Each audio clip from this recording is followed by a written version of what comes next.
सदाशिवसमारम्भां शङ्कराचार्यमध्यमाम् अस्मदाचार्यपर्यन्तां वन्दे गुरुपरम्पराम्. ఓం.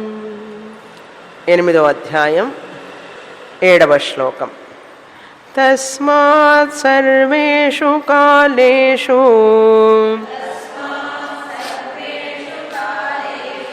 మామనుస్మరయుధ్య చ మయ్యర్పితమనో బుద్ధిః మామే వైష్యస్య సంశయం.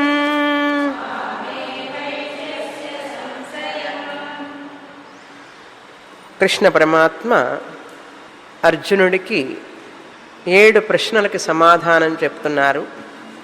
3-4 శ్లోకాలలో 6 ప్రశ్నలకి సమాధానం చెప్పారు. కిం తద్బ్రహ్మ కిమధ్యాత్మం అధిభూతం కిం అధిదైవం కిం, వాటన్నిటికీ సంక్షేపంగా ఒక్క మాటలో చెప్పేశారు సమాధానం. చెప్పి చివరి ప్రశ్న అంతకాల స్మరణం, మరణ సమయంలో భగవంతుణ్ణి తలుచుకోవడం అనేటువంటిది అది ఎంత ప్రాధాన్యం కలిగి ఉన్నది అనే విషయాన్ని కృష్ణ పరమాత్మ చెప్తున్నారు. అంటే ఒక వ్యక్తి నిష్కామ కర్మ చేస్తూ సకామ కర్మ చేసే వాళ్ళకి స్వర్గానికి వెళతారు.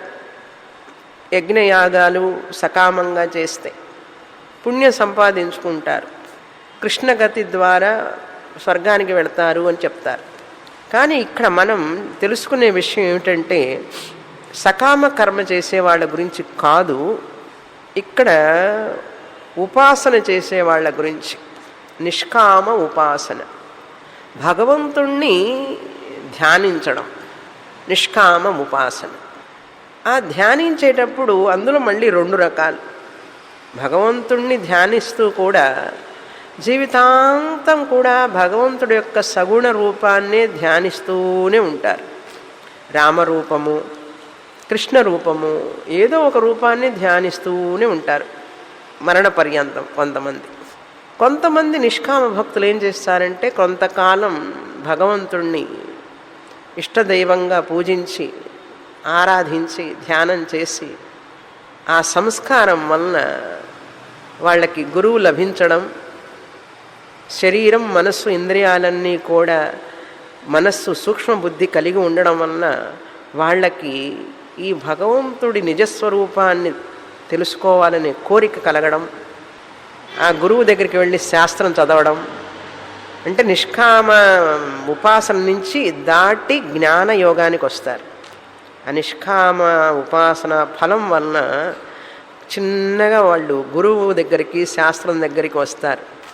వచ్చి శాస్త్రం చదివి జ్ఞానాన్ని పొంది జీవన్ముక్తి పొందుతారు బతికి ఉండగానే. అది మోక్షం అంటే. నిష్కామం ఉపాసన నుంచి జీవితంలో చివరి భాగంలో వాళ్ళు జ్ఞానానికి వచ్చేస్తారు. ఆత్మజ్ఞానం కోసం గురువు దగ్గరికి వస్తారు. కానీ కొంతమంది నిష్కామ ఉపాసన చేస్తూనే గురువు లభించకపోవడం వలన, అనేక కారణాల వలన ఈ యొక్క శాస్త్రానికి రారు. ఏమేమిటి కారణాలంటే మనం అంతగా వాటిని గురించి పెద్దగా చదవం, అవసరం లేదు మనకు. ఊరికి పైపైన తెలుసుకోవాలంటే గురువు లభించకనో, ఆ చుట్టుపక్కల ఎక్కడ గురువు లేక, శాస్త్రం చెప్పేవాడు లేక, అందువల్ల శాస్త్రానికి రాకపోవడం. నిష్కామ ఉపాసనలోనే ఉంటాడు, శాస్త్రాన్ని వినాలని ఎవరు చెప్పేవాళ్ళు లేరు, వినాలని అనిపించదు. రెండవ కారణం ఏమై ఉంటుందంటే శరీరం మనస్సు సహకరించకపోవడం. గురువు ఉన్నా కూడా, పక్కనే 17 సంవత్సరాల నుంచి చెప్తున్నా కూడా ఈ స్ట్రీట్లో నుంచి ఎంతమంది వస్తారంటే ఏదో వాళ్ళకి సూక్ష్మ బుద్ధి లేకపోవడం, ఈ యొక్క కష్టమైన విషయాన్ని తెలుసుకోలేము, మనకు వద్దులే ఇదంతా, ఆ సూక్ష్మ బుద్ధి లేకపోవడం వలన సూక్ష్మమైన వాటిని తెలుసుకోవాలని ఇంట్రెస్ట్ ఉండదు. ఏదో రూపాన్ని ఉపాసించడం అంటే తేలిక కదా, రామరూపం కృష్ణ రూపం ఉపాసించడం అంటే తేలిక. మనసులో కూర్చొని ఆయన్నే ధ్యానిస్తూ ఉండాలి, చేస్తూ ఉంటారు. కానీ సూక్ష్మమైన విషయాన్ని తెలుసుకోవాలి అంటే సూక్ష్మమైన బుద్ధి కావాలి. సూక్ష్మమైన బుద్ధి ఉన్న వాళ్ళకి మాత్రమే ఈ క్లాస్ రుచిస్తుంది. సూక్ష్మ బుద్ధి లేని వాళ్ళకి రుచించదు, వినలేరు, అసలు అర్థం కాదు. ముందు గురువు లభించక నిష్కామ ఉపాసనలోనే ఉండేవాళ్ళు జీవితాంతం. శరీరం మనస్సు ఇవన్నీ కూడా సహకరించక, అంటే శరీర అనారోగ్యం వలన కూడా సహకరించక, మనస్సు సూక్ష్మత లేకపోవడం వలన, మరొక కారణం ఏమిటంటే ఆ శాస్త్రము దాని మీద విలువ తెలియకపోవడం వలన, అనేక కారణాలు. పూర్వజన్మ ప్రారంధం అది కూడా పెట్టుకోవచ్చు. ఏదో ఒక కారణం వలన మనిషి నిష్కామ ఉపాసనలోనే ఉన్నాడు అనుకోండి జీవితాంతం. చాలా వరకు చేశాడు ఉపాసన, ఇప్పుడు చివరి స్థితికి వచ్చాడు. ఇంకా మరణశయ్య దగ్గరికి వచ్చినప్పుడు భగవంతుణ్ణి తలుచుకుంటూ వెళితే బ్రహ్మలోకానికి వెళతాడు. భగవంతుణ్ణి తలుచుకోవాలి. ఎప్పుడు? ఆ గాలి పోయేటప్పుడు ఆ భగవంతుణ్ణి తలుచుకుంటూ వెళితే బ్రహ్మలోకానికి వెళతాడు. అలా తలుచుకోవాలంటే ఎటువంటి ప్రిపరేషన్ ఉండాలి ఇతనికి. లాస్ట్ బ్రెత్ అన్నమాట, చివరి శ్వాస ఆగిపోయే ముందు కరెక్ట్గా భగవంతుడు గుర్తు రావాలంటే ఏమేమి చేసి ఉంటే భగవంతుడు గుర్తుకొస్తాడు అని చెప్తున్నారు కృష్ణ పరమాత్మ. గుర్తుకు వస్తే భగవంతుడు అతను ప్రాణాన్ని ఎలా వదిలిపెడతాడు ఈ ఉపాసకుడు, అలా వదిలిపెట్టిన వాడు ఎలా వెళతాడు, ఎక్కడికి వెళతాడు, ఏం పొందుతాడు అన్నీ చెప్తున్నారు ఇక్కడ. ట్రావెల్ ఆఫ్టర్ డెత్, చనిపోయిన తర్వాత మన ప్రయాణం ఎలా ఉంటుంది. మన ప్రయాణం కాదు, ఆ నిష్కామ ఉపాసకుల ప్రయాణం. మనమంతా ముముక్షువులం కదా, మోక్షం కోసం సాధకులం కాబట్టి మనకు కాదు, వాళ్ళందరికీ అని చెప్పుకోవాలి. చాలామందికి ఈ చాప్టర్ ఇష్టం, భగవద్గీత అంతా విని మోక్షశాస్త్రంగా దీన్ని వినరు. 8th చాప్టర్ అంటే చాలా ఇష్టం, అందుకని వాళ్ళ కోసం ఒక చాప్టర్ పెట్టాడు భగవంతుడు మధ్యలో. అట్లన్నా వచ్చి కూర్చొని 9వ అధ్యాయానికి వస్తాడు కదా. అట్లన్నా ఒక 10 మంది వచ్చి 5గురు మిగిలారనుకోండి, 5 కాకపోతే 2 మిగిలారనుకోండి, ఆయనకి లాట్టే కదా. అందుకని కృష్ణ పరమాత్మ ఐడియా అనమాట ఇది. క్రమముక్తి గురించి మాట్లాడుతున్నారు. అయితే ఏంటి చూడండి, ఇప్పుడు 7వ శ్లోకంలో మనకిక్కడ అతని ఆలోచన విధానం ఎలా మారుతుంది. నిష్కామ ఉపాసకుడు తస్మాత్ సర్వేషు కాలేషు మాం అనుస్మర. క్రిందటి శ్లోకంలో ఏం చెప్పాడు కృష్ణ పరమాత్మ? యం వాపి స్మరన్ భావం. ఏ రూపాన్నైతే స్మరిస్తాడో చనిపోయే ముందు, ఏ రూపాన్నైతే స్మరిస్తాడో, యం భావం స్మరతి. ఎప్పుడు? శరీరాన్ని వదిలిపెట్టేటప్పుడు. త్యజత్యంతే కళేవరం, అంతే త్యజతి కళేవరం, ఈ శరీరాన్ని వదిలిపెట్టేటప్పుడు. తమేవ ఏతి, దాన్నే పొందుతాడు, ఆ పరమాత్మనే పొందుతాడు. పరమాత్మని తలుచుకుంటే పరమాత్మని పొందుతాడు. వేరే ఏదైనా ఆలోచిస్తే దాన్ని అట్లా ఆ శరీరాన్ని పొందుతాడు. ఆ చివరి ఆలోచన, ఆ ఎఫెక్ట్ అన్నమాట. సదా తద్భావ భావిత అని చెప్పి, ఇప్పుడు కనుక అర్జున మరణ సమయంలో ఏ ఆలోచన ఉంటే ఆ ఆలోచన రూపాన్ని పొందుతాడని చెప్పాను కనుక నువ్వేం చేయాలి ఇప్పుడు? సర్వేషు కాలేషు, ప్రతిరోజు ప్రతి నిమిషం నన్ను స్మరిస్తూ ఉండు. మాం అనుస్మర, నన్ను స్మరించు. స్మరిస్తూనే యుద్ధం చెయ్యి, నీ పని చెయ్యి, నీ యొక్క కర్తవ్యాన్ని నిర్వర్తించు. యుద్ధస్వ యుద్ధచ, యుద్ధాన్ని చెయ్యి, నీ కర్తవ్యాన్ని నిర్వర్తించు. చేస్తూనే ఎలా చెయ్యాలి? మై అర్పిత మనోబుద్ధి, నీ యొక్క బుద్ధిని నాకు అర్పించు. నాకు అర్పించిన బుద్ధితో నువ్వు నీ యొక్క స్వధర్మాన్ని చేస్తూ ఉండు. అప్పుడు ఏమిటి ఫలం? మాం ఏవ ఏష్యతి న సంశయ, నన్నే పొందుతావు. నన్ను గనక తలుచుకుంటూనే ఉంటూ శరీరాన్ని వదిలిపెడితే నన్నే పొందుతావు అన్నాడు భగవంతుణ్ణి. అంటే కృష్ణుడిని అని కాదు ఇక్కడ అర్థం, పరమాత్మని, భగవంతుణ్ణి అని అర్థం. ఎట్లాగైతే ఆ సంగీతం ఆర్కెస్ట్రాలో ఆ కచేరి పాడే ఆయనకి ఈ పక్కన ఒక మృదంగం ఆయన ఉంటాడు, ఇటు పక్క ఒక వైలిన్ ఆయన ఉంటాడు, 2 పక్కన వాయిస్తూ ఉంటారు వాళ్ళు. ఈయన పాడుతూ ఉంటాడు, జనం క్లాప్స్ కొడుతూ ఉంటారు. శృతి మాత్రం మర్చిపోడు ఆయన. శృతి వెనకాల సా పాస, ఆ శృతిలోనే పాడుతూ ఉంటాడు. ఆ శృతికి తగినట్లుగానే తంబుర శృతికి తగినట్లుగా మృదంగం శృతి, వైలిన్ శృతి, ఈయన పాడేది అన్నీ కలవాలి. అదేవిధంగా మనకు మనసులో లోపల ఎన్ని పనులు చేస్తూ ఉన్నా కూడా ఆ భగవన్ స్మరణం, భగవన్ నామం, భగవంతుడిని మర్చిపోకూడదు. పిల్లలు, కుటుంబం, వ్యవహారాలు ఇవన్నీ చూసేటప్పుడు సహజంగా మనిషి భగవంతుడిని విస్మరిస్తాడు. అన్నీ భగవంతుడిగానే అనుకుంటూ అన్న చేస్తాడు, అట్లా చేయడు. భగవంతుడు వేరే వీళ్ళు వేరే అనుకుంటూ చేస్తున్నప్పుడు భగవంతుడిని విస్మరిస్తాడు. అందుకని మనం ఏం చెప్తున్నారు కృష్ణ పరమాత్మ, నన్నుగానే చూస్తూ అందరికీ సేవ చెయ్యి. అది ఎంత తేలిక, హాయి కదా. అట్లా చెయ్యం. ఆయన అక్కడ దేవుడు పూజ రూమ్లో ఉంటాడు. అక్కడ నేను అబ్బాయి అమ్మాయి మీద మాత్రం రాగద్వేషాలను పెంచుకొని వీళ్ళని వేరుగా ఆయన్ని వేరుగా చూస్తూ ఉంటాను. అందుకని చక్కటి మార్గం ఏమిటంటే, ఏ పని చేసినా, ఎవరితో మాట్లాడినా, ఎలా ఉన్నా, ఎక్కడ ఉన్నా ఇదంతా కూడా భగవన్మయం, భగవంతుడితోనే ఆ ఇంటరాక్షన్ జరుగుతున్నది అనే భావన ఉంటే భగవంతుడిని మర్చిపోగలమా? ఈజీ మెథడ్ చెప్తున్నాం. సర్వేషు కాలేషు అన్నారు. అందుకే ఏమండి సర్వేషు కాలేషు అంటే అయ్యే పనేనా? ఏదో కాసేపు పొద్దున ఉదయం పూట అంటే అష్టోత్తరం చెప్తాం. ఉదయం పూట 6 గంటలకో 7 గంటలకో 8 నాకు వీలైనప్పుడు, తర్వాత మళ్ళీ సాయంత్రం కాసేపు ఏదో చెప్పమంటే చెప్తాను. కానీ మీరు సర్వేషు కాలేషు అంటే అవుతుందా అసలు, ఇది సాధ్యమా అన్నాడు. మరి ఆయన సర్వేషు కాలేషు అని చెప్పారు కృష్ణ పరమాత్మ. ఇప్పుడు ఏం చేయాలంటే ఆయనే చెప్పారు కృష్ణ పరమాత్మ దానికి కూడా. యత్ కరోషి యదస్నాసి యజ్జుహోషి దదాసి యత్. నువ్వు ఏది చేసినా, ఎప్పుడు చేసినా, ఎక్కడ చేసినా అని నాకు సమర్పించేసాయి. కృష్ణార్పణమస్తు, రామార్పణమస్తు. ఎవరికైనా సహాయం చేసామనుకోండి, పుస్తకాలు ఇచ్చాం, డబ్బులు ఇచ్చాం, ఏదైనా ఇచ్చాం, వస్త్రం ఇచ్చాం, భగవంతుడికి ఇచ్చానని చెప్పి అనుకో, అప్పుడు భగవంతుడిని తలుచుకున్నట్లేగా. ఆ టెక్నిక్ కూడా ఆయనే చెప్పాడు, అది మనకు గుర్తుండాలి. యత్ కరోషి, ఏది తింటున్నా కూడా ఆ తినేటప్పుడు భగవంతుడిని తలుచుకొని తింటాం. చూసారా మనం? వస్త్రం ధరించే ముందు ఆయనకి చూపించి ధరించడం, శాలరీ తీసుకున్నప్పుడు ఆయనకి తలుచుకుంటూ శాలరీ తీసుకోవడం. ఏది అనుభవిస్తున్నా అక్కడ యత్ కరోషి యద్ అశ్నాసి, ఏది తింటున్నా కూడా, యద్ జుహోషి, ఏది అనుభవిస్తున్నా కూడా, దదాసి యత్, నాకు అర్పించు. అప్పుడు అన్ని కాలాల్లో గుర్తుంటాడా లేదా ఆయన? దానికన్నా కష్టపడాలా? అందుకనే మన వాళ్ళందరూ కూడా ప్రతి పనికి కూర్చున్నా, లేచినా, పోయిన వారం చెప్పాను కృష్ణ రామ ఇప్పుడు వాళ్ళు ఏమంటారు, అయ్యో అంటాడు, అయ్యో అమ్మో అంటాడు. అయ్యో అమ్మో బదులు కృష్ణ రామ అనొచ్చు కదా. కృష్ణ రామ శివ అని అంటే తలుచుకుంటూ ఉంటాం.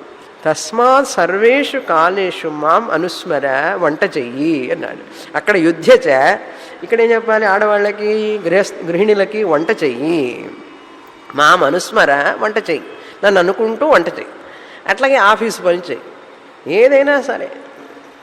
అందుకని మన వాళ్ళు ముఖం కడుక్కునే దగ్గర నుంచి మంత్రాలే. మనకు పొద్దున్న లేస్తే మంత్రాలతోనే ఉంటుంది, అన్ని శ్లోకాలమయం. స్తోత్రమాల అందుకోసమే. అందులో రాని శ్లోకం ఉండకూడదు, అన్ని కంఠాపాఠం రావాలి. అసలు అవన్నీ ఎప్పుడో చదివి ఉండాలి చిన్నప్పుడే. మనకిప్పుడు అఖండ మండలాకారమే పుస్తకం చూస్తే తప్ప రాదు. ఇంకా దక్షిణామూర్తి స్తోత్రం చెప్పనే అక్కర్లేదు. మనకు 2వ పేర ఏమిటి, 3వ పేర ఏమిటి గుర్తురాదు. అప్పుడప్పుడు మధ్య మధ్యలో చూస్తేనే చదువుతాం. అందుకని ఇవన్నీ చిన్నప్పుడు చదవలసినవి స్తోత్రాలన్నీ. కౌసల్య సుప్రజారామ ఎంతమందికి కంఠస్థం వచ్చు? చిన్నప్పుడు చాలా చిన్న వయసులో రోజు ప్రతి శనివారం వస్తుండేది. అది విని విని విని కంఠపాఠం అయిపోయింది. తెలియకుండానే లోపల తిరుగుతూ ఉంటుంది అది. అందుకని ఇంట్లో ఆ సీడీ వేసామనుకోండి, స్తోత్రమాలు, భగవద్గీత సీడీలు వేసామనుకోండి, అవి వాటందరికీ అవి పనిచేస్తూనే ఉంటాయి. మన పనులు మనం ఉన్నా కూడా తెలియకుండా అది రిజిస్టర్ అయిపోతుంది. మాకు తెలియదు ఎట్లా వచ్చిందో. కౌసల్య సుప్రజారామ పూర్వ సంధ్యా ప్రవర్తతే ఎంత స్పీడ్లో పోతామంటే తమిళనాడు ఎక్స్ప్రెస్ లాగా చదివేస్తాం, పుస్తకం లేకుండా. అదే ఇప్పుడు చదవమనండి, ఇప్పుడు చదవలేరు. చిన్న వయసులో చదవడం వల్ల ఇప్పుడు మర్చిపోం. ఇంకా చిన్న వయసులో చదివింది మర్చిపోం, పెద్ద వయసులో చదివినా గుర్తుండదు. అందుకని చిన్న వయసులోనే పిల్లలకి అన్ని శ్లోకాలు కంఠాపాఠం అయిపోవాలి. తర్వాత విష్ణు సహస్రనామం, ఏమేమి శ్లోకాలు అయితే మనం పూజిస్తున్నాను భగవంతుడి యొక్క శ్లోకాలు ప్రతిరోజు పారాయణం కంపల్సరీగా ఉండాలి. అది కనుక అప్పుడు ఏమవుతుందంటే భగవంతుని స్మరించడం చాలా తేలిక. మై అర్పిత మనోబుద్ధి మామేవ యేష్యతి, అప్పుడు నన్నే పొందుతావు నువ్వు.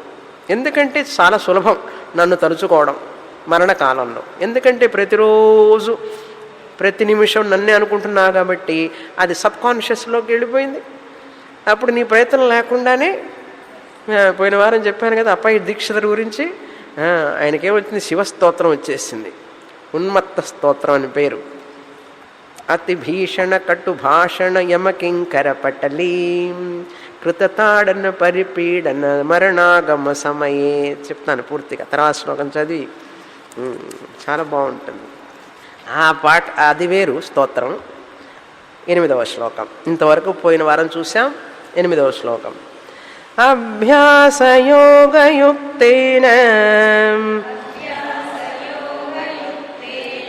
చేతసా నాన్యగామినా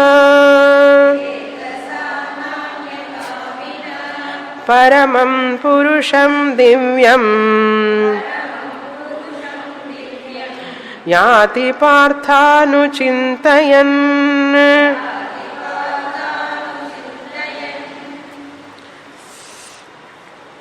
అభ్యాస యోగయుక్తేన, అభ్యాసం అంటే ప్రాక్టీస్, మళ్ళీ మళ్ళీ మళ్ళీ చెప్తూ ఉంటే అభ్యాసం. ఎవరైనా కూడా ఏ ఒక్క క్రికెట్ కానీ ఏ ఆటలు కానివ్వండి, స్విమ్మింగ్ కానివ్వండి, ప్రతి వాళ్ళు చాలామంది టైటిల్స్ పొందుతున్నారు కదా గొప్ప గొప్ప వాళ్ళయి. వాళ్ళందరూ ఎన్ని గంటలు ప్రతిరోజు ఎంత అభ్యాసం చేసుంటారో తెలుసా. ఒక వైణికుడు ఏంటి, వీణ వాయించేవాళ్ళేంటి, వైలిన్ వాయించేవాళ్ళేంటి, పాట పాడేవాళ్ళేంటి, డాన్స్ వేసేవాళ్ళేంటి, వాళ్ళు 3 గంటల సేపు గాత్ర కచేరీ కానీ నృత్య ప్రోగ్రాం కానీ ఇచ్చి జనాన్ని అట్లా స్పెల్ బౌండ్గా కూర్చోబెడుతున్నారంటే ఎన్ని సంవత్సరాల సాధన ఉండాలి, అభ్యాసం చేసి ఉంటారు. ఎంత కష్టపడి ఉంటే మనకు అంత ఆనందాన్ని ఇస్తున్నారు వాళ్ళు. తేలికగా వస్తుందా? మొన్న చూసారా, ఆడవాళ్ళు క్రికెట్ ఆడారు, అందరూ ఎంతవరకు పోరాడారు వాళ్ళు పాపం. అన్ని రన్స్ కొట్టాలి అంటే మనం చప్పట్లు కొడతాం అంతే, అక్కడ రన్స్ కొట్టలేము. ఆ బ్యాట్ పిచ్ దాటి వెళ్ళాలంటే ఎంత శక్తిని ఉపయోగించాలి, ఎంత అభ్యాసం చేస్తే అది అట్లా వస్తుంది వాళ్ళకి, లేకపోతే రాదు. ఏదైనా అంతే, జీవితంలో దేంట్లోనైనా రాణించాలి అంటే, అందులో మాస్టర్స్ మనం కావాలి అంటే దాంట్లో బాగా అభ్యాసం చెయ్యాలి. దానికోసం ఒక చిన్న శ్లోకం మన వాళ్ళు తెలుగులో చెప్తారు. తిన్నగా తిన్నగా అనగననగ రాగం అతిశయులుచనుండు, తినగ తినగ వేము తీయనుండు, సాధనమున్న పనులు సమకూరు ధరలోన విశ్వదాభిరామ వినురవేమ. సాధన చేయంగా వస్తుంటుంది అభ్యాసం. అభ్యాసం చెయ్యగా యోగాభ్యాసేన అభ్యాస యోగయుక్తేన, అది మొదటి లక్షణం. ఇలా భగవంతుడిని తలుచుకోవాలి అంటే చివరి కాలంలో నువ్వు రోజు అభ్యాసం చెయ్యి, భగవన్నామం అభ్యాసం చెయ్యి. ఒక ఉదాహరణ చెప్తుంటాను చూసారా, ఆ కేరళ వాళ్ళు, కేరళగా ఎక్కడైనా టీ షాపు దగ్గర వాళ్ళు ఎట్లా ఆరబోస్తారో తెలుసు కదా, ఇట్లా పైకి ఎత్తుతారు. మనం కాస్త ఎత్తే కింద పోతాయి. నేరుగా కూడా కాదు, నిటారుగా కాదు, అడ్డంగా ఆర్పుతుంటాడు, ఇట్లా ఇట్లా అంటుంటాడు. అదేంటి కింద పడకుండా హారిజాంటల్గా ఎట్లా పోతున్నదని మనకు ఆశ్చర్యం వేస్తుంది. మనం కనుక పోసేటప్పుడు మనకు కప్పులో కాఫీ ఉండదు, మనం ఆరబోస్తే అంత ఎత్తుతాడు, ఎత్తి పైగా స్లాంట్గా పెడతాడు, అట్లా పోతూ ఉంటుంది, ఇట్లా ఇట్లా. నార్త్ ఇండియా వెళ్తే వాడు చపాతీలు చేస్తాడు చూసారా, ఇటు అంటాడు చేసేస్తాడు. మనం ఒత్తితే అన్ని వంకర్లే. చపాతీ చెయ్యమంటే గుండ్రంగా చపాతీ చేసేవాళ్ళు కొంతమంది ఉంటారు. గుండ్రంగా చేసి చపాతీ నల్లగా కాకుండా చక్కగా కాల్చి చేయగలుగుతారు. ఎంతమంది చేయగలుగుతారు చెప్పండి? దానికి ఎంతో ఎక్స్పర్ట్ కావాలి నువ్వు, అయితే తప్ప చేయలేం. ఉదాహరణలన్నీ వస్తుంటాయి ఇట్లాంటివన్నీ. పాయసం చేస్తారు, పాయసంలో జీడిపప్పు వేస్తారు.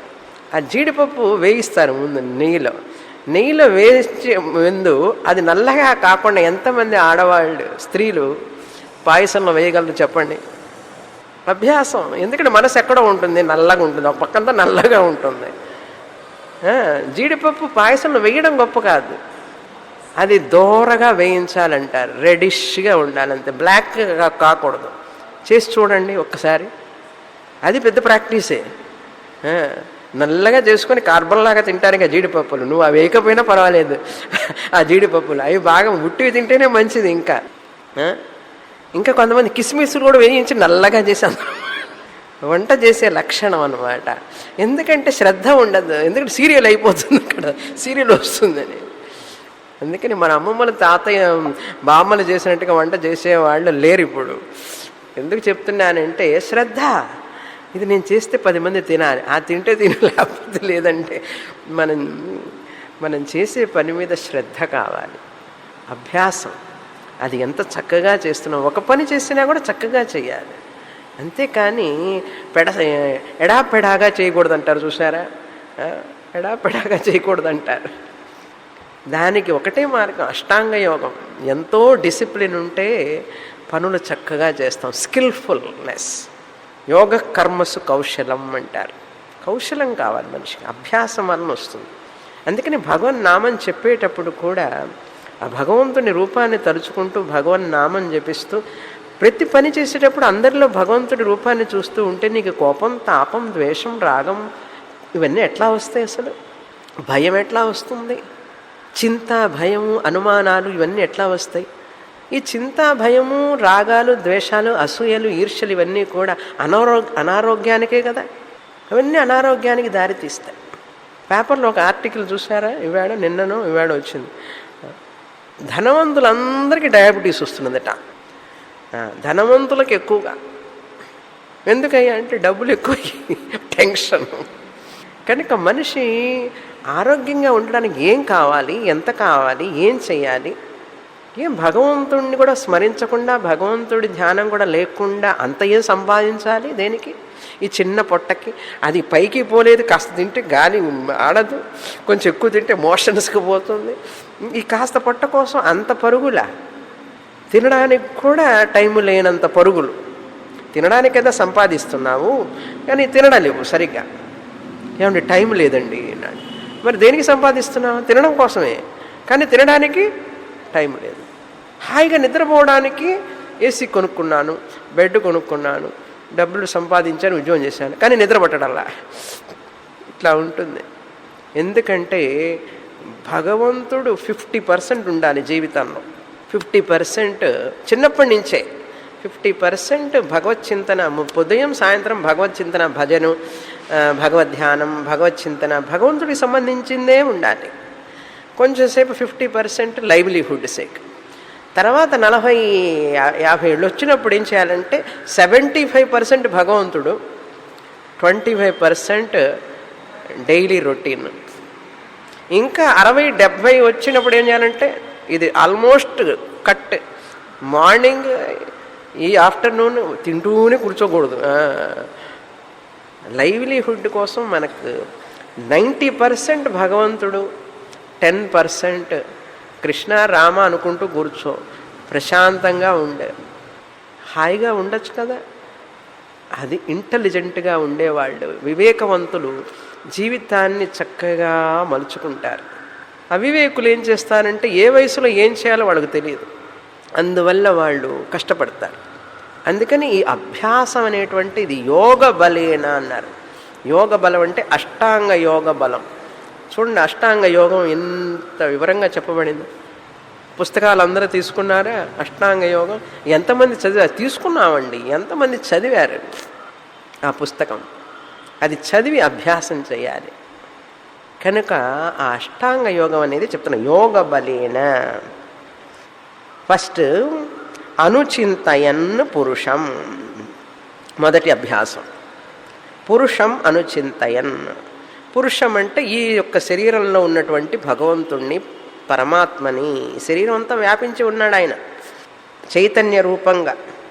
ప్రయాణ కాలంలో అనుచింతయన్ పురుషం స్మరిస్తూ చేతస న అన్యగామిన మనస్సు ద్వారా భగవంతుణ్ణి స్మరిస్తూ న అన్యగామిన మరి ఏ గమ్యం లేదు జీవితానికి. టాప్ ప్రయారిటీ ఏమిటి అంటే భగవంతుడే. నీకేం కావాలిరా? భగవంతుడే అని చెప్పాలి, ఇంకేం చెప్పకూడదు. నేనేం చెప్పనండి, మనసులో మాత్రం అనుకుంటానన్న. మనసులో కూడా అనుకోకూడదు, వేరే ఏది రాకూడదు. అనుచింతయన్ అన్యగామిన న అంటే వేరే ఏది లేకుండా, అంటే మనస్సు చలనం లేకుండా, మనస్సు చలించకుండా, మనస్సు మరెక్కడికి వెళ్ళకుండా భగవంతుడి మీదనే. అభ్యాసయోగం అభ్యాసయోగయుక్తేన అభ్యాసం చేయడం వలన, ప్రతిరోజు అష్టాంగ యోగ అభ్యాసం చేయడం వలన, ఇక్కడ అభ్యాస యోగం అంటే అష్టాంగ యోగం. చూసారా, అక్కడ అష్టాంగ యోగమే, ఇక్కడ అష్టాంగ యోగం. అసలు అష్టాంగ యోగం ఎందుకు చెప్పబడిందో చూసారా? ఇప్పుడు అర్థమైందా? ఇప్పుడు వీళ్ళు నేర్పే యోగాలన్నీ కూడా బయట ఏం నేర్పుతున్నారు? యమనియమాలు తప్ప అన్నీ నేర్పుతారు. ఆసనం, ప్రాణాయామం, ధ్యానం నేర్పుతారు అంతే. ప్రత్యాహారం యమ నియమం పాటించేవాడు చెప్పగలడు, పాటించిన వాళ్ళు ఏం చెప్తారు? అందుకని యోగా గురు అంటే మొదట యమనియమాలు పాటించి ఉండాలి, తర్వాత ప్రత్యాహారం పాటించాలి, ధారణ పాటించాలి. కనుక ఆసనాలు వేయడం, ప్రాణాయామం చేయడం, ధ్యానం చేయడం అనేది కాదు యోగం అంటే. అష్టాంగ యోగం అన్నారు. అందుకే ప్రతిరోజు అష్టాంగ యోగం అభ్యాసం చేసే వాళ్ళకి వేదాంతం వాక్ ఓవర్, హల్వా లాంటిది వేదాంతం. సరిగా చేస్తే అష్టాంగ యోగం చాలా కష్టం. అష్టాంగ యోగం రోజు చేయడం కూడా కష్టమే, తేలిక కాదు. యమనియమాలు throughout the routine you have to practise. ప్రత్యాహారం throughout the day you have to practise life long. ఆసనాలు throughout the day you can't do. ప్రాణాయామం also throughout the day you need not practise. అందుకని శరీర దార్ఢ్యత, శరీర స్థిరంగా ఉండడం, మనస్సు స్థిరంగా ఉంటుంది. మనస్సు స్థిరంగా ఉన్నవాడికే భగవంతుడిని రూపాన్ని దర్శించగలుగుతాడు ఆత్మస్వరూపంగా. అప్పుడు పరమం దివ్యం యాతి. అలా యోగాభ్యాసం చేయడం వలన వేరే ఆలోచన లేకుండా భగవంతుడి చింతన చేస్తూ, అంటే రోజు ప్రాణాయామ అభ్యాసం చేయడం వలన ఏమవుతుందంటే చివరిలో ప్రాణాన్ని బ్రహ్మరంధ్రం గుండా పంపించగలుగుతాడు. ఆ తర్వాత చెప్తారు కృష్ణ పరమాత్మ. ఈ అష్టాంగ యోగ అభ్యాసం చేయడం వలన తన శ్వాస తన యొక్క కంట్రోల్లో ఉంటుంది. మాట, చేష్ట అన్నీ కూడా చాలా క్యాలిక్యులేటెడ్గా ఉంటాయి. శరీరం యొక్క స్థితి, మనస్థితి, బుద్ధిస్థితి అన్నీ కూడా. దివ్యం పరమం దివ్యం యాతి అంటే నిరతిశయమైనటువంటి చైతన్య స్వరూపాన్ని, దివ్యమైనటువంటి స్వరూపాన్ని పొందుతాడు అని అర్థం. తర్వాత శ్లోకం. ఎటువంటి పరమాత్మని తలుచుకుంటాడు ఈ అష్టాంగ యోగ అభ్యాసం వలన అంటే చెప్తున్నారు 9వ శ్లోకంలో. ఎటువంటి పరమాత్మ స్వరూపాన్ని తలుచుకుంటాడు ఇతను అభ్యాస యోగం చేయడం వలన, అష్టాంగ యోగం చేయడం వలన మరణ సమయంలో ఎటువంటి రూపాన్ని తలుచుకుంటాడు అంటే ఇటువంటి రూపాన్ని అని చెప్పి 9వ శ్లోకంలో మనకు చెప్తున్నారు. కవిం పురాణమనుశాసితారం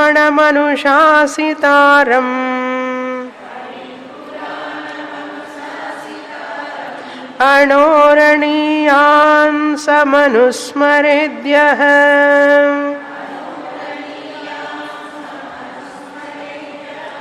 సర్వస్య ధాతారమచింత్య రూపం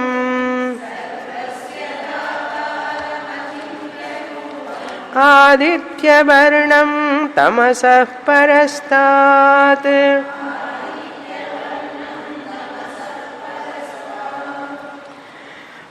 మరణ సమయంలో భగవంతుణ్ణి స్మరణ చేసుకోవడానికి, అంటే జ్ఞాపకం చేసుకోవడానికి 8 గుణాలు చెప్తున్నారు. ఈ 8 గుణాలు ఉన్నటువంటి భగవంతుణ్ణి స్మరణ చెయ్యాలి. ఏమిటి అంటే ఫస్ట్ వచ్చి కవిం, యహ అనుస్మరేత్, ఎవరైతే స్మరిస్తారో, యహ స్మరేత్ ఎవరైతే, కవిం స్మరేత్, కవిం అంటే కవి అంటే సర్వజ్ఞుడైనటువంటి పరమాత్మ. సర్వజ్ఞ అంటే హిరణ్య గర్భ, టోటల్ ఇంటలెక్ట్ అంటారు. సర్వజ్ఞుడైన వాడు ఎవరంటే హిరణ్య గర్భుడు. సమష్టి మనః కవిం. రెండో లక్షణం, కవి అంటే త్రికాల జ్ఞాని అని అర్థం. త్రికాల జ్ఞాని అంటే లోకల్గా మనకు 3 భవిష్యత్ కాలం భూతకాలం అని చెప్తుంటారు, వాళ్ళు కాదు. సర్వజ్ఞుడు అంటే పరమాత్మే కానీ సర్వజ్ఞుడు ఎవరు సర్వజ్ఞుడు కాలేరు. అందుకని పరమాత్మనే తలుచుకో. కవి ఈ యొక్క 8 లక్షణాల్లో కొన్ని సగుణం కొన్ని నిర్గుణం ఉన్నాయి. కానీ ఏది సగుణం ఏది నిర్గుణం అనేది కూడా మనం చూసుకోవచ్చు. కవిం అనేది సగుణం, సగుణ లక్షణం ఈశ్వరుడి యొక్క. క్రాంతదర్శి అని అర్థం, క్రాంతిదర్శి. తర్వాత పురాణం. పురాణం అంటే రామాయణ భారత పురాణాలు కాదు. పురాణం అంటే పురాతనం, ప్రాచీనం. పరమాత్ముడు ఆయనకి జన్మ లేదు కనుక ఆయన ఎప్పుడు ప్రాచీన కాలం నుంచి ఉంటూనే ఉన్నాడు. కాలం రాకముందు నుంచే ఉన్నాడు ఆయన పరమాత్ముడు, భగవంతుడు. ఆయనకి వయసు లేదు. పురాతనం అంటే ఏమిటి? ఆయనకు వయసు లేదు. ఎంత వయసు ఆయనకి? కృష్ణుడికి ఉన్నది కదండి వయసు, రాముడికి అంటే అది అవతారం. కృష్ణావతారం రాకముందే పరమాత్ముడు ఉన్నాడు కదా భగవంతుడు. రామావతారం రాకముందే పరమాత్ముడు ఉన్నాడు. కానీ అవతారానికి వయసు ఉంటుంది, కానీ పరమాత్ముడికి భగవంతుడికి వయసు ఉండదు. ఏమండి భగవంతుడు అంటారు మళ్ళీ అవతారం అంటారు, ఏమిటండి అంటే అందుకనే శాస్త్రం చదవాలి. శాస్త్రం చదివితే రాముడు ఏమిటి, అవతారం ఏమిటి, భగవంతుడు ఏమిటి అర్థం అవుతుంది. ఏమి తెలియకపోతే అంటే తల కూక్కోవాల్సింది. ఇట్లా ఎవరా ఏమిటి అని scratching your own head what to do అన్నారు. కనుక భగవంతుడే ఆ కాలాలలో అవతారం ఎత్తాడు. ఎవరైనా అవతారం తీసుకుంటే అవతారం చాలించాల్సిందే కదా. కనుక మనం మాట్లాడేది రాముడు కృష్ణుని గురించి కాదు ఇక్కడ. పురాణం అంటే ఏమిటి? అవతారాలు ఎవరి నుంచైతే వచ్చినాయో ఆయన. అందుకే భగవంతుడు. అసలు భగవంతుడు ఏమిటి, అవతారం ఏమిటి, ఇన్ని 33 కోట్ల దేవతలు ఏమిటి, ఇవన్నీ తెలుసుకోవడానికి కూడా శాస్త్రం చదవాలి. కనీసం క్యూరియాసిటీ సేకైనా చదవచ్చు కదా శాస్త్రం. అది చదవరు, అర్థము కాదు అంటుంటారు. ఉదాహరణకి మనం చెప్పినా వినరు, వాళ్ళందరి వాళ్ళకి తెలియదు. కొంతమంది అట్లా అన్నమాట. ఈ ఆంగ్ల విద్యలన్నీ చదువుకొని మాకు అన్నీ తెలుసు అనుకుంటుంటారు. ఏమీ తెలియదు, ఎవరిని పూజిస్తున్నాడో కూడా తెలియదు. మనకు ఈ క్వాలిఫికేషన్లన్నీ సంపాదించుకున్నా కూడా అసలు నువ్వెవరు, ఎక్కడి నుంచి వచ్చావు, నువ్వు పూజించే దేవుడు ఎవరు, ఆయన రూపం ఏమిటి, ఆయనకు ఆ రూపం ఎందుకు వచ్చింది, ఎవరిచ్చారు, ఎట్లా వచ్చింది, ఈ చేసే పూజలన్నీ ఎక్కడికి వెళ్తాయి, ఎవరు ఎందుకు చేయాలి, అసలు ఎవరిని ఆలోచించావు ఒక్కరోజన్నా? ఏమీ లేదు.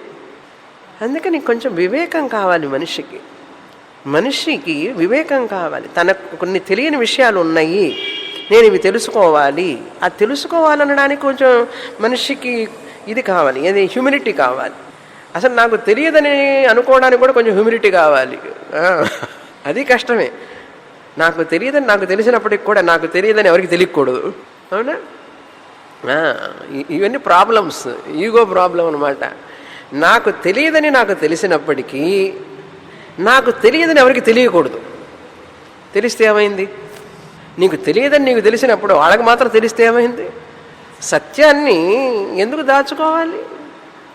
ఈరోజుకు కూడా పరమార్థానంద స్వామి వారు ఏదన్నా అడిగితే, ఎన్ని సంవత్సరాల నుంచో చూస్తున్నా నేను, ఎప్పుడన్నా ఏదన్నా అడిగితే నాకు తెలియదమ్మా అంటారు టక్కున. వారి నాలెడ్జ్ ముందు నేను అనుకుంటే వారికి అన్నీ తెలిసి ఉంటాయని చెప్పి ఇట్లా ప్రశ్నలు వేస్తుంటే నాకు తెలియదమ్మా, వెరిఫై చేసి చెప్తానంటారు. తెలియకపోతే నాకు తెలియదని చెప్పేసేస్తారు అంతే. అసలు ఆశ్చర్యపోయేదాన్ని నేనైతే చాలా సంవత్సరాల నుంచి. అలా చెప్తుంటే ఎంత వినయం మనిషిలో. ఇంత శాస్త్రం చదివి కూడా ఎంత తేలికగా నాకు తెలియదని చెప్పేస్తున్నారు. ఆశ్చర్యం వేసింది నాకైతే. ఎందుకంటే ఎంతెంత చదువుతూ ఉంటే మనకి ఎంతెంత తెలియదో మనకు అర్థమవుతుంది. అదే చెప్తారు స్వామీజీ. మనకు తెలియనప్పుడు హంబుల్గా మనం యాక్సెప్ట్ చేయడంలో తప్పే లేదు. అసలు ఎందుకు దాచుకోవాలి? తెలిసినట్లుగా ఎందుకు నటించాలి? చూడండి, శాస్త్రం మనని ఎంత ప్యూరిఫై చేస్తుందో చూసారా, రిఫైన్ చేస్తుందో థింకింగ్లో. కనుక ఒక్కొక్క గుణం చూస్తే జ్ఞానిలో మనం అద్భుతంగా ఉంటుంది. ఎవరు మలుస్తారంటే శాస్త్రమే మలుస్తుంది ఆ వ్యక్తిని అట్లా. కనుక మనకు తెలియదు అనే విషయాలు కొన్ని ఉన్నాయి. దేవుడు ఎవరు, ఏమిటి, ఆయన ఎట్లా వచ్చాడు, ఈ సృష్టి ఏమిటి, ఇదంతా ఏదో చెప్పబడింది శాస్త్రంలో. ఏదో పెద్ద శాస్త్రం చదవకపోయినా కనీసం భగవద్గీతలో ఇది చెప్పారు కదా, చూద్దాం, వెళదాం, విందాం అని కూడా ఉండదు మనుషులకి. ఉండకపోవడానికి కారణం ఏమిటంటే ఈగో ప్రాబ్లం. ఆ ఇండివిజువాలిటీ, నేను అనేది మనిషిలో తగ్గినప్పుడే అది పండ్లు కాచే కొద్ది చూసారా, చెట్టుకి ఒక మామిడి చెట్టుకి ఫుల్గా కాయలు కాస్తే ఎన్ని కాయలు కాస్తే తెలుసా? కనీసం 10,000 మినిమం. మీకు ఎట్లా తెలుసు స్వామిని లెక్క పెట్టారా అంటారు. మా ఇంట్లో చెట్టు ఉంది, ఇప్పుడున్న ఇంట్లోనే. కాయలు ఎన్ని పిందెలుగా ఉన్నప్పుడు ఎన్ని పడ్డాయో వేల సంఖ్యలో పడుంటాయి. తర్వాత కాచిన కాయలు చూస్తే కోసిన కాయలే 1000 పైన ఉన్నాయి, ఇంకా చెట్టుకున్న కాయలు ఇంకా 1000 పైన ఉన్నాయి. అంటే ఆ చెట్టుకి ఎన్ని పండ్లు ఉండాలి. మొన్ని పండ్లు అయితే ఆ చెట్టు ఎంత వంగిపోతుంది చూసారా. మనిషి ఆ ఫలాన్ని పొందే కొద్దీ మనిషి ఎప్పుడు వినమ్రుడిగానే ఉంటాడు. ఎంతెంత చదువుకుంటే అంతంత మనకు తెలియదని తెలుస్తుంది, వినమ్రత వస్తుంది. నమ్రత కావాలి మనిషికి. ఎవరికైతే ఆ హ్యూమిలిటీ, నమ్రత ఉంటుందో వాళ్ళు చక్కగా ఎదుగుతారు, తెలుసుకుంటారు, ఎన్నో విషయాలు తెలుసుకుంటారు. కానీ మనిషి అహంకారం అడ్డుపడుతుంది. చదువుకునేటప్పుడు కూడా కొంచెం కాస్త చదువుకోగానే నాకు అంతా తెలుసు, మళ్ళీ నాకు తెలియదని ఎవరికి తెలియకూడదు. ఎందుకంటే నాకు తెలియని చాలా ఉన్నాయని నాకు తెలుసు, నాకు తెలియని చాలా ఉన్నాయని ఎవరికి తెలియకూడదు. దాన్ని కవర్ చేసుకోవడానికి కోసం ఎంత కష్టపడతాడో మనిషి. ఎందుకు కష్టపడటం? కనుక పురాతన అంటే ఇక్కడ కృష్ణుడని కాదర్థం, పరమాత్ముడు. 7వ అధ్యాయం చూసాం పరాప్రకృతి అంటే ఏమిటి, అందుకని మళ్ళీ చదవాలి, మళ్ళీ చదవాలి, తిరిగి ఒక్కసారి చదివితే అర్థమయ్యేది కాదు. పురాణం అనుశాసితారం. ఈ పురాణం అనేటువంటిది ఇది నిర్గుణ బ్రహ్మాన్ని గురించి చెప్తుంది. పురాణం అనుశాసితారం, ఇది సగుణం బ్రహ్మ, సగుణ ఈశ్వర. అనుశాసితారం అంటే కర్మఫలాన్ని ఇచ్చేటటువంటి పరమాత్ముడు, కర్మఫలదాత. ఈ యొక్క సృష్టి యొక్క నియమాన్ని, నియతిని తన అధికారంలో ఉంచుకున్నవాడు. అనుశాసిత, కంట్రోలర్, నియమనం చేసేవాడు, నియంత్రించేవాడు అని అర్థం. ఆయన్ని తలుచుకోవాలి, అది అర్థం అక్కడ. అణీయాంసం అణోహో, అణోహో అణీయాంసం, ఇది నిర్గుణ లక్షణం. అణోహో అణీయాంసం అంటే సూక్ష్మాతి సూక్ష్మం, సూక్ష్మమైన వాటన్నిటికంటే కూడా సూక్ష్మం. రూపం లేనివి సూక్ష్మం అండి. మనసుకు రూపం లేదు, సూక్ష్మం. వాయువుకు రూపం లేదు, సూక్ష్మం. ఆకాశానికి రూపం లేదు, సూక్ష్మం. దేనికైతే రూపం ఉండదు అది సూక్ష్మం. అంటే కంటికి కనపడదు, ఇంద్రియ అగోచరం. ఇవే సూక్ష్మం అయితే అణోహో అణీయాన్, అణువు కంటే అంటే సూక్ష్మాతి సూక్ష్మం, సూక్ష్మమైన వాటికంటే కూడా సూక్ష్మం. అంటే ఆ పరమాత్ముడు ఎంత సూక్ష్మమై ఉండాలి? అది నిర్గుణ లక్షణం. అంటే సత్తుకి రూపం లేదు, రూపం లేని దానికి రూపాన్ని ఇచ్చి గ్రహిస్తాం మనం. అణోహో అణీయాంసాం అంటే నిర్గుణ లక్షణం. ఇంద్రియ అగోచరమైనటువంటి శబ్ద స్పర్శ రూప రస గంధాలకి అందనటువంటిది ఇంద్రియాలకి. దానికి ఏం చేయాలి మరి? అశబ్దం, అస్పర్శం, అరూపం ఇంద్రియాలతో మనం గమనించలేం. అప్పుడు సూక్ష్మాతి సూక్ష్మమైన దాన్ని, అందుకే మనస్సును చూడగలరా మీరు? మనసుకు ఆకారం లేదు. అదేవిధంగా భగవంతుడికి కూడా ఆకారం లేదు. ఆకారం లేనటువంటి నిరాకారుడికి సాకారాన్ని ఇస్తాం మనం. నిరాకారుడికి సాకారాన్ని ఇచ్చి ఆ సాకారం ద్వారా నిరాకారాన్ని గ్రహిస్తాం. చాలా కష్టంగా ఉంది స్వామిని, భగవద్గీత కూడా ఇంత కష్టంగా ఉంది అన్న. కష్టం కాదు మరి. ఇక్కడ చెప్పాలి అణోహో అణీయాన్ అంటే అణువు కంటే సూక్ష్మమైనటువంటిది అన్నాడు. ఏదై ఉంటుంది? ప్యూర్ ఎగ్జిస్టెన్స్, సత్తా. దానికి రూపం లేదు.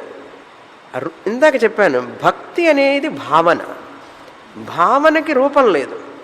భక్తిని ఎలా చూపించాను? రూపం ఇచ్చేశాను. ఇప్పుడు ఈ నమస్కారం పెట్టంగానే ఏమిటండి ఇది? అసలు ఏమిటిది? కుడి చెయ్యి, ఎడం చెయ్యి, రెండు వచ్చినాయి, ఒక చోటికి చేరినాయి. కుడి అరచెయ్యి ఎడమ అరచెయ్యి రెండు చేరినాయి. అయితే దీనికి నమస్కారం అని పేరు ఎందుకు పెట్టాం? మనం పెట్టాం, అన్ని దేశాల వాళ్ళు పెట్టలేదు. వాళ్ళు చేతులు ఇట్లా అంటారు, షేక్ హ్యాండ్ అంటారు, షేక్ హ్యాండ్ అంటారు. రెండు చేతులు కలిసినాయిగా, నమస్కారం అవుతుందా? కాదు. ఇలా పెడితే నమస్కారం. మనం పెట్టుకున్నాం ఇది. దేనికి? భక్తి అనే దానికి ఒక రూపాన్ని ఇచ్చామా లేదా? తల వంచితే భక్తి, వినమ్రత, రూపాన్ని ఇచ్చామా లేదా? కొన్ని అబ్స్ట్రాక్ట్ ఫామ్స్కి రూపాన్ని ఇచ్చాం మనం. ఇప్పుడు నేను సంతోషంగా ఉన్నాను అని ఎట్లా వ్యక్తం చేస్తారు? నేను సంతోషంగా ఉన్నాను చెప్తారా? చెప్తే కూడా నువ్వు ఉన్నావని నాకేంటి నమ్మకం? వెంటనే స్మైల్ చేస్తారు. సంతోషానికి రూపం లేదు కదండి. రూపం లేని సంతోషానికి రూపాన్ని ఇచ్చారు నవ్వి. నవ్వంగానే ఆహా ఏమిటి వాళ్ళు ఎంత సంతోషంగా ఉన్నావు అని అడుగుతాను నేను. నీకెట్లా తెలుసు అంటే బాగా నవ్వుతున్నావుగా అంటే you have given a form to formless happiness. హ్యాపీనెస్కి రూపం లేదు. ఇవన్నీ ఏ పుస్తకాల్లో మీకు దొరకవు, కామెంటరీలో గురుముఖంగానే దొరుకుతాయి. ఇవన్నీ మీ ముందు కూర్చొని చెప్తాను, నేను ఇంతవరకు ఎప్పుడు చెప్పలే. ఇది ఈవేళే వస్తున్నాయి ఏమిటో. మీరంతా శ్రద్ధగా వినేటప్పటికీ సరే. ఇప్పుడు భక్తి అనే దానికి భావనకి నమస్కారం అని చెప్పాము, తలక వంచి చెప్పడం అని చెప్పాము, సేవ చేయడం అన్నాము, పాదాలు పట్టుకొని ఇట్లా అంటా అన్నాము. ఇవన్నీ భక్తిని వ్యక్తం చేయడానికి రూపాన్ని ఇచ్చానన్నాం. అదేవిధంగా సంతోషానికి కూడా రూపం లేకపోతే నా నవ్వు ద్వారా సంతోషాన్ని వ్యక్తం చేశాను, దానికి రూపాన్ని ఇచ్చాను నేను. ఏమంటే రూపం లేని సంతోషానికి ఎందుకంటే రూపాన్ని ఇచ్చారన్నారు? నేను వ్యక్తం చేసుకోవాలి కదా. దానికి రూపం లేకపోయినప్పటికీ కూడా వ్యక్తం చేస్తున్నామా లేదా? ఈ చీర చాలా బాగుంది, హస్బెండ్ కొనుక్కొచ్చారు కొత్త చీర, చాలా బాగుంది, ఆవిడ వ్యక్తం చేయాలి. ఇప్పుడు తన భావాన్ని వ్యక్తం చేయాలి. ఏం చేస్తుంది? అలా పెట్టుకొని చూసుకొని నవ్వుకుంటుంది అద్దంలో చూసుకొని. వ్యక్తం చేసిందా లేదా తన సంతోషాన్ని? బాగలేదనేది కూడా వ్యక్తం చేస్తుంది. ఏం చేస్తుంది? పెట్టి మూసి పెట్టి మూసేసి చీరని అక్కడ పెడుతుంది. ఎందుకంటే కలర్ నచ్చలేదు. నన్ను పిలిస్తే నేను వచ్చేదాన్ని కదా, నేను సెలెక్ట్ చేసుకునేదాన్ని కదా. ఆమెకు సర్ప్రైజ్ ఇవ్వాలని చెప్పి ఈయన తీసుకొచ్చాడు. ఆవిడ పోనీ అట్లా అర్థం చేసుకోవచ్చు కదా, నేను అడగకపోయినా తెచ్చారని పాజిటివ్గా ఆలోచించవచ్చు కదా. ఇప్పుడు వ్యక్తం చేసింది ఎట్లా చేసింది? కోపాన్ని వ్యక్తం చేయాలి. నాకు కోపం ఉంది, నేను ఎట్లా వ్యక్తం చేయాలి? నన్ను పిలవకుండా ఎందుకు వెళ్ళారు, మీరు ఎందుకు కొన్నారు అని వ్యక్తం చేయాలి కదా. చూసారా? అంటే రూపం లేని వాటికి కూడా మనం రూపం ఇచ్చామా లేదా? ప్రతిరోజు జరుగుతున్న విషయం ఇది. అదేవిధంగా ఈ సత్ అనే దానికి రూపం లేదు. ఆ రూపం లేని దాన్ని బ్రహ్మాన్ని మనం తెలుసుకోవాలి. రూపం లేని దాన్ని కళ్ళతో చూడలేరు, చెవులతో వినలేరు, ముక్కుతో వాసన చూడలేరు, ఆకారం లేదు, అవయవాలు లేవు, ఏమీ లేనటువంటి దాన్ని ఎలా తెలుసుకుంటాను నేను? తెలుసుకో అంటున్నది శాస్త్రం. తెలుసుకో అంటుంది. ఎలా? రూపాన్ని ఇస్తాం, దాన్ని సాకారం చేసి సాకారం ద్వారా ఆ నిరాకారమైన దాన్ని గ్రహిస్తాం. అందుకని ప్రతి వస్తువులో కూడా ఆ సత్తు ఉన్నదని గ్రహించి ఆ సూక్ష్మమైనటువంటి దాన్ని ఆ రూపం ద్వారా పుస్తకం ఉన్నది, పువ్వు ఉన్నది, ఇల్లు ఉన్నది, కారు ఉన్నది, అతడు ఉన్నాడు, ఆమె ఉన్నది, ఆమె ద్వారా, అతని ద్వారా, కారు ద్వారా, ఇల్లు ద్వారా ఆ సూక్ష్మమైనటువంటి రూపం లేనటువంటి నిరాకారమైన రూపం, నిరాకారమైనటువంటి భగవంతుణ్ణి సాకారం చేసి నిరాకారాన్ని గ్రహిస్తాం. నువ్వు సంతోషంగా ఉన్నా అని నాకు ఎట్లా గ్రహించానో నేను, నీ నవ్వు వలన నువ్వు నవ్వితే నువ్వు సంతోషంగా ఉన్నాను నాకు తెలుస్తుందని నీకు తెలుసు. చూసారా? నువ్వు నవ్వితే నువ్వు సంతోషంగా ఉన్నావని నాకు తెలుస్తుందని చెప్పి నీకు తెలుసు. అది తెలియడానికి ఏ యూనివర్సిటీకి వెళ్ళారండి మీరు? ఏ పిహెచ్డి చదివారు? అదేవిధంగా మనిషికి కొంత స్వతహాగా ఆత్మస్వరూపం తానే అయి ఉన్నాడు. అటువంటి అయి ఉన్నదాన్ని శాస్త్రం మనకేం కొత్తగా చెప్పడంలా. శాస్త్రం ఏం చెప్తుందంటే ఇది నీకు తెలియకుండా నిన్ను కప్పివేస్తున్నది ఏదో ఉన్నది, అది నేను తొలగిస్తానంటుంది శాస్త్రం. శాస్త్రం వచ్చి మనకు సత్ బ్రహ్మాన్ని ఏం చెప్పడం లేదు. అసలు అది నువ్వే అయ్యున్నావు, నేనేం క్రొత్తగా చెప్పను అది నీకు తెలుసుకోకుండా చేస్తున్నది ఏదో ఒకటి ఉన్నది, అడ్డుపడుతున్నది, ఒక కర్టెన్ లాగా తెర. ఆ తెరని తీయడమే నా పని అంటుంది శాస్త్రం. గురువుగారు కూడా అదే చేసేది. నిన్ను నీ స్వరూపాన్ని తెలుసుకోకుండా చేసే తెర ఏది ఉందో అది నేను తొలగిస్తానంట శాస్త్రం. గురువు చేసే పని అదే. త్యాగరాజుల వారు పాడింది కూడా అదే, తెర తీయగరాదా అన్నారు. తెర తీయగా అంటే ఏంటి? ఆయన ముందు, భగవంతుడి ముందు, నా ముందున్న కట్టెన్ అనే అర్థం. నా మదమత్సరములనే కట్టెన్ని తీసేయమన్నాడు ఆయన. విన్నారా? తెర తీయగరాదా అంటే నా మదమత్సరాలు అనేటువంటివి నిన్ను తెలుసుకోకుండా చేస్తున్నాయి హే రామా, అవి తొలగించు నాయన అన్నాడు. అది ఆ త్యాగరాజ కీర్తనలో ఉన్నటువంటి ఉపనిషద్ రహస్యం. అది లభిస్తుంది, మన ఛానల్లో ఉంది, వినండి. ఆ కీర్తనలకి అర్థం చెప్పాను, ఉన్నదా? వింటున్నారా? ఓకే. ఆ ఒక్కొక్క కీర్తనలో ఎంత అద్భుతమైనటువంటి అర్థం ఉందో గ్రహించాలి మనం. ఇప్పుడు ఆ సత్ అనే దానికి మనం నిరాకారమైన సత్, భగవత్ స్వరూపం, సత్యం, దానికి రూపాన్ని ఇచ్చాం మనం. ఆ రూపం ద్వారా గ్రహించాలి. తర్వాత ధాతారం, సర్వస్య ధాతారం, అన్నీ కూడా ఉండడానికి ఆధారమైనటువంటిది సత్. సర్వస్య ధాతారం అనేది ఇది కూడా, ఇది సగుణం. అంటే ఈశ్వరుడుగా ఉండి ఆయన సృష్టికర్తగా ఉన్నాడు ఇక్కడ.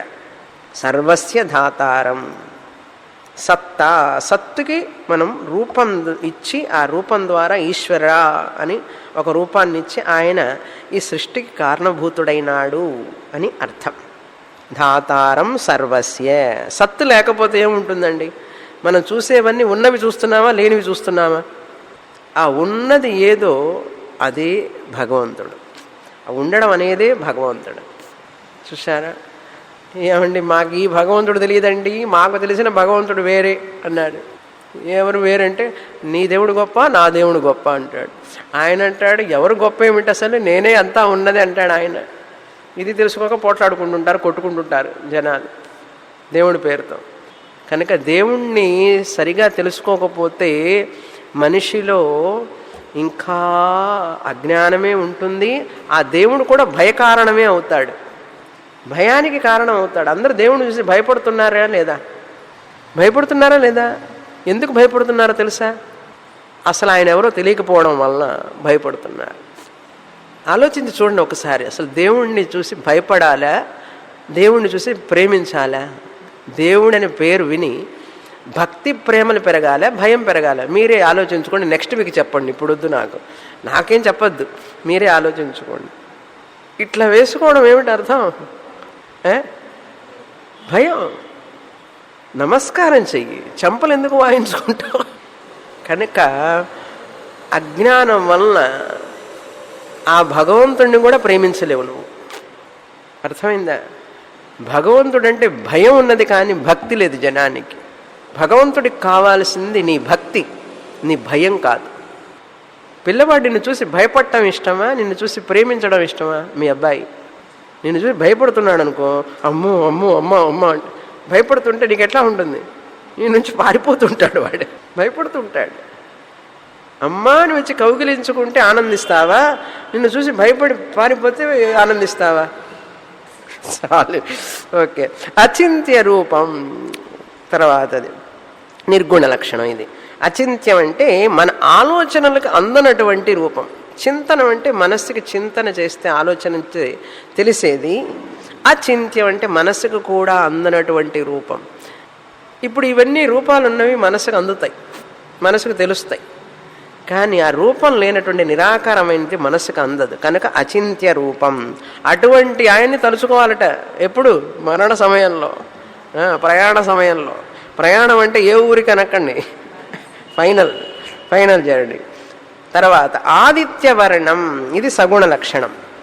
ఆదిత్యవర్ణం అంటే సూర్యుడంతటి ప్రకాశం, వెలుగు, చైతన్య స్వరూపం అని అర్థం. ఆదిత్యవర్ణం. ఆదిత్య ఇవ నిర్గుణ చైతన్యం, ప్రకాశం అని అర్థం. అంటే ఇక్కడ ఆత్మ చైతన్యంగా ప్రకాశిస్తున్నాడు. ఆత్మ చైతన్యంగా ప్రకాశిస్తున్నాడు, సూర్యుడిగా ప్రకాశిస్తున్నాడని చెప్పి చెప్పుకోవచ్చు. అంటే 1000 సూర్యులతో సమానం. తర్వాత తమసః పరస్తాత్, చీకటి కంటే పైన ఉంటాట ఆయన. అది అర్థం. తమస్సు అంటే చీకటి, పరస్తాత్ అంటే దాన్ని దాటిపోతాట, చీకటిని దాటిపోతాట. చీకటిని ఏమిటి, దాటడం ఏమిటి అసలు? అక్కడ అర్థం ఏంటంటే చీకటిని కూడా తెలుసుకునేవాడు అని అర్థం. హీ ట్రాన్సెండ్స్ ద డార్క్నెస్ అంటే ఏమిటి? చీకటిలో ఇప్పుడు సూర్యుడు వచ్చాడు అనుకోండి, చీకటి పోతుంది. కానీ ఆత్మ చైతన్యంలో చీకటి పోదు, చీకటిగా తెలుస్తుంది. అర్థమైందా? ఆత్మ చైతన్యాన్ని ముందు చీకటి తెలుస్తున్నదా లేదా? ఆత్మ చైతన్యమే తెలియలేదండి, చీకటి ఎక్కడ తెలుస్తుంది? ఇప్పుడు మీరు చీకటిని చూస్తున్నారా లేదా? ఇప్పుడు ఆ కిటికీ బయట ఏముందండి? చీకటే కదా. ఇప్పుడు ఆ చీకటిని తెలుసుకుంటున్నది ఎవరు? ఆ చీకటిని తెలుసుకుంటున్నది మీరే. కానీ సూర్యుడు వస్తే చీకటి ఉండదు. కంటే సూర్యుడి కంటే మీరు గొప్ప కాదా? ఇప్పుడు చిన్మయానంద స్వామి వారు ఒక కథ చెప్తుంటారట. టైం అయిపోయింది.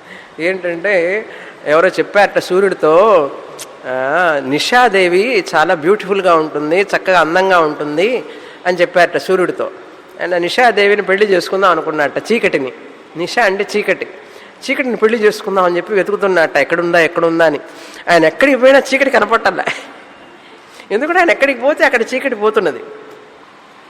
అట్లాగే ఒక పెళ్లిలో పెట్రోమాన్స్ లెక్క పెట్టుకొని పెళ్లి ఊరేగింపు జరుగుతూ ఉంటుంది కదా. అప్పుడు ఆ యజమాని చెప్పాట పెట్రోమాన్స్ లెక్క పెట్టుకున్న వాడితో, ఏమండి ఎక్కడ పెట్టమంటారు ఇది అన్నాడు. తర్వాత ఎక్కడ చీకటిగా ఉంటే అక్కడ పెట్టు అన్నట్ట. ఎక్కడ చీకటిగా ఉంటే అక్కడ పెట్టు అన్నట్ట. వీడు వెతుకుతున్నాడు, చీకటి కనపడలేదు. ఎందుకంటే ఎక్కడ పెట్రోమాక్స్ లైట్ వెళుతున్నదో అక్కడంతా కూడా వెలుగుతాయి, చీకటి ఎక్కడ కనపడుతుంది.